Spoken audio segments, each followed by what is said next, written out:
글로벌 이슈 브리핑입니다. 먼저 블룸버그 헤드라인부터 보시죠. 미국이 중국과 관세 전쟁을 휴전한 지 20일 만에 중국이 합의를 완전히 위반했다며 불만을 드러냈습니다. 트럼프 미 대통령이 시진핑 중국 주석과 직접 논의해서 문제를 해결하겠다고 밝혔고요. 미국의 최대 은행인 JP모간의 제이미 다이먼 CEO는 채권 시장에서 균열이 곧 발생할 것이라고 경고했습니다. 한편 스콧 베선트 미 재무장관은 재정적자 악화를 둘러싼 우려에 대해서 미국은 절대 채무 불이행, 디폴트에 빠지지 않을 것이라고 말했습니다. 김준 캐스터, 6월 시장에 또다시 관세 공포가 드리워질까요? 네, 서로 125%에서 145%까지 갔던 고율 관세 싸움이 합의의 길로 이제 도달하는가 싶더니 결국 갈등에 다시 불이 붙었습니다. 현재 시간 금요일 오전 8시께 트럼프 대통령은 중국이 미국과 제네바에서 맺었던 협정을 완전히 위반했다는 내용의 게시글 하나를 올립니다. 트루스 소셜에 따르면 2주 전 중국은 미국이 부과한 관세로 인해 심각한 경제 위기에 처해 있었다. 그런 중국을 구해주기 위해서 빠른 합의를 했는데 중국이 미국과 한 합의를 완전히 위반했다고 밝혔습니다. 이후 제이미슨 그리어 무역대표부 대표가 나와서 이 상황에 대해 설명했는데요. 중국의 행동은 전적으로 용납할 수 없다며 예상해온 중국의 필수 광물 공급을 보지 못하고 있다고 말했습니다. 미국이 주장하는 중국의 제네바 합의 위반 내용은 희토류 등 핵심 광물에 대한 대미 수출 제한을 풀지 않은 것, 그리고 중국이 후속 협상에 미지근한 태도를 보이고 있는 것을 지적한 것으로 보이고요. 이에 맞서 주미 중국 대사관 류펑이 대변인도 미국의 태도를 지적합니다. 중국에 대한 차별적 제한을 중단할 것과 제네바에서 맺었던 합의를 함께 준수할 것을 강조했는데요.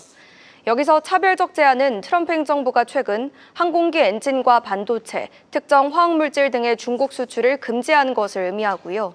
또 중국인 유학생들의 비자를 적극 취소할 것이라 예고한 것 등으로 풀이됩니다. 이런 와중에 블룸버그에선 트럼프 행정부가 중국의 기술 산업에 대한 제재를 확대할 계획이란 보도를 내놓습니다. 소식통에 따르면 미 정부는 이미 제재를 받은 기업이 지분 50% 이상을 보유한 자회사의 거래에도 정부의 허가를 요구하는 규정을 마련하고 있다고 밝혔습니다.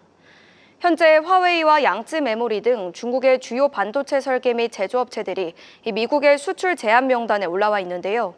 이런 기업들이 신규 자회사 설립을 통해 제재를 우회하는 것을 막겠다는 겁니다. 이후 트럼프 대통령이 직접 나와서 시진핑 국가주석과 대화를 나누겠다는 의지를 표출합니다.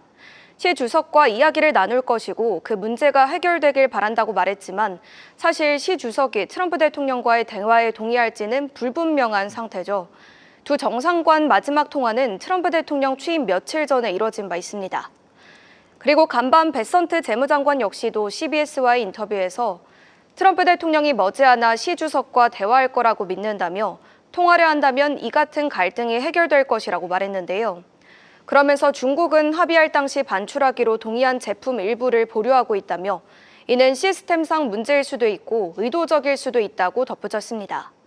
과연 두 정상 간 통화가 실제로 이뤄질 수 있을지 또 그 사이 나올 중국을 겨냥한 새로운 제재들 계속해서 지켜봐야겠습니다. 네, 다음은 CNBC 헤드라인입니다. 도널드 트럼프 미국 대통령이 일본 제철이 US 스틸을 인수하는 것이 아닌 투자를 하는 것이라며 US 스틸 경영권이 미국에 의해 통제될 것임을 시사했고요. 또 철강과 알루미늄에 부과하는 품목 관세를 기존 25%에서 50%로 인상하겠다고 밝혔습니다. 미국 정부 효율부 도지 수장직을 내려놓은 일론 머스크 테슬라 CEO는 미국 행정부에 반대하는 목소리를 내고 싶지는 않다면서도 백악관이 추진하는 감세 법안에 대해선 또다시 부정적인 의견을 피력했습니다. 이 트럼프 미 대통령 관련해서 저희가 준비한 영상이 있는데요. 이 미국 피츠버그 US 스틸 공장에서 도널드 트럼프의 발언들을 좀 살펴보면서 저희가 이야기를 나눠보도록 하겠습니다.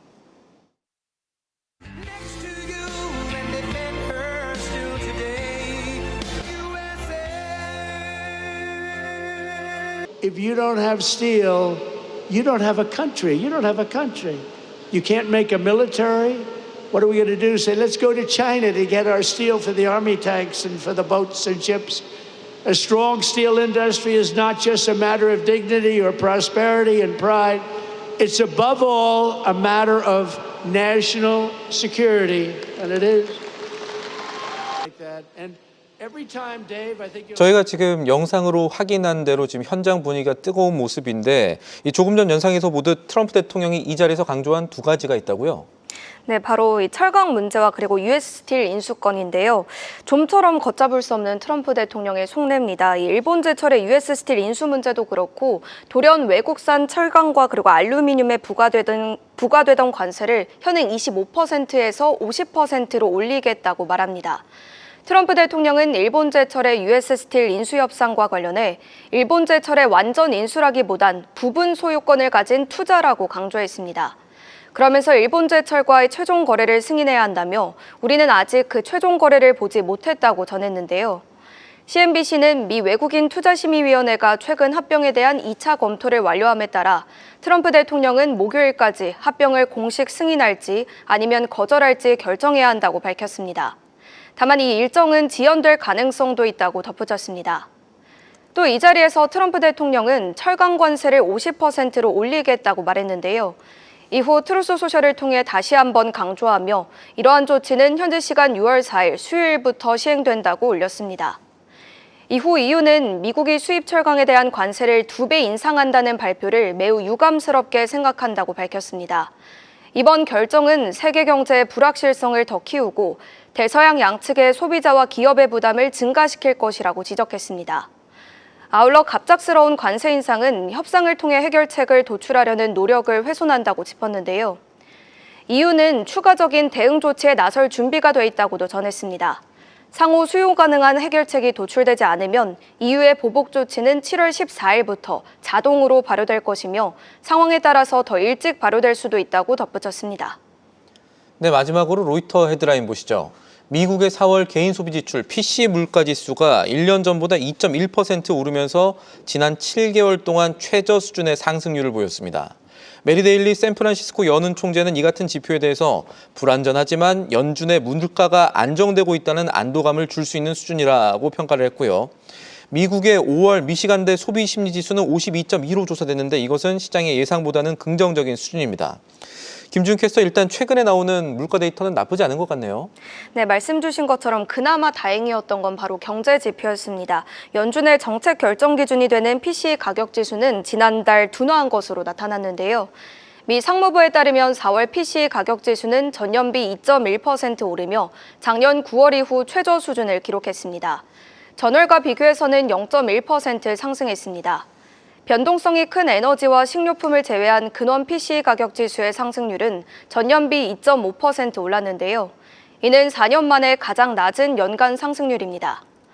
파월 연준 의장이 중요성을 강조한 바 있는 주거비와 에너지를 제외한 근원 서비스 물가, 이른바 슈퍼코어 물가는 거의 변동이 없었습니다. 전월비 마이너스 0.02%를 기록하며 5년 내 가장 낮은 수준을 기록했습니다. 개인 소득은 0.8%로 시장 예상치였던 0.3%를 상회했으나 소비 지출은 0.2% 증가하는 데 그쳐 전월보다 둔화됐습니다. 즉 소득이 늘어났음에도 불구하고 지출로 이어지진 않았다는 의미인데요. 피치 레이팅스의 올로소 논란은 소비자들이 경기 침체에 대비하고 있다는 분명한 증거가 있다고 평가했습니다. 연준은 이 보고서의 호조세에 환영하겠지만 이를 폭풍 전야의 고요로 해석할 가능성이 있다고 설명했고요. 월스트리트저널의 닉 티밀하우스 기자는 연말 이후 인플레이션은 계속해서 다소 낮아졌다며 이런 개선을 저해할 수 있는 광범위한 관세가 없었다면 이번 보고서는 높은 평가를 받았을 것이라고 짚었습니다. CIBC 캐피털 마켓의 알리 자페리 역시도 이 같은 의견에 공감하며 이날 지표와 함께 무역 정책의 불확실성으로 인해 연준은 조금 더 기다리고 지켜보려는 의지가 커질 것이라고 말했습니다. 마지막으로 BMO는 기업들이 관세 비용 증가분을 소비자에게 전가할 것으로 예상되기 때문에 이번 보고서의 호재는 오래가지 못할 것으로 예상했는데요. 소비자들이 불황에 대비해 저축하는 추세가 보인다고 지적했습니다. 다만 저축이 증가함에 따라 소비자들이 향후 몇 달간은 관세로 인한 물가 상승이 있어도 이를 버틸 수 있다는 점이라고 덧붙였습니다.